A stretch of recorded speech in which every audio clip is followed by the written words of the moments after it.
Ayan, dyan ako naglalakad ngayon. 8:30 ng umaga. Circuit. Ayan, lalakarin ko ngayon. Nandun. Wala pa ang tao eh. Kasi umulan-ulan. Pero okay naman na. Pwede na magtakbo. Pwede na maglakad-lakad. Kasi medyo tuyo naman na yung kalsada. Hindi na sagabal. Okay na. Kaya sa mga kagrupo ko dyan, may anxiety o acid, GERD, ito lang sabihin ko sa inyo, lumalakas si anxiety kapag tinatakot kayo. Kapag natatakot kayo, huwag kayo magpatakot. Nandiyan naman si God, binabantayan tayo lagi. In Jesus name, share ko lang to para sa inyo. Sana maging ano nyo ako, patulong tong video na to. Ito nyo yung lalakarin ko, layo pa oh. Mamaya pauwi na ako. Ayan, layo. Doon pa yan. Paikot pa yan.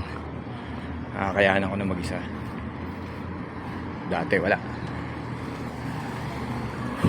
Konting galaw, mukmok. Konting galaw, angal. Ngayon, alam mo naman, tuloy-tuloy lang buhay. Huwag mong hayaan, kainin ka ng sistema. Yung sistema ni anxiety. Walang mangyayari sa'yo pag kinain ka ni anxiety. Talo ka. Hindi ko naman sinabing labanan nyo. Sakyan nyo lang. Kumbaga, meron naman lahat ng tao may anxiety. Hayaan nyo lang siya. Kusay ang alis. Pag alam niyang hindi nyo siya pinapansin, kapag alam nyo baliwala siya sa inyo, yun ang pinaka the best dun. Kahit ngayon nagkaka-anxiety pa rin ako, may panic attack ako, pero handle na. Magkaroon man minsan, pero minsan na lang. Magkaroon man ng panic attack o anxiety, talagang medyo na handle na, hindi na kagaya ng dati. Nakakatakot, oo. Ano na tayo eh. Kasi lagi na lang bang gano'n, natatakot. Lagi na lang bang gano'n. Eh pagkatapos naman nun, okay ka naman na ulit eh. Kaya, ayun. May vertigo pa nga ako. Kasali pa ako sa vertigo. Pero, yun naman yung ginagawa ko. Wala mag-isa dyan, lalakad Ayan, may vertigo. May anxiety. Pero tuloy-tuloy lang.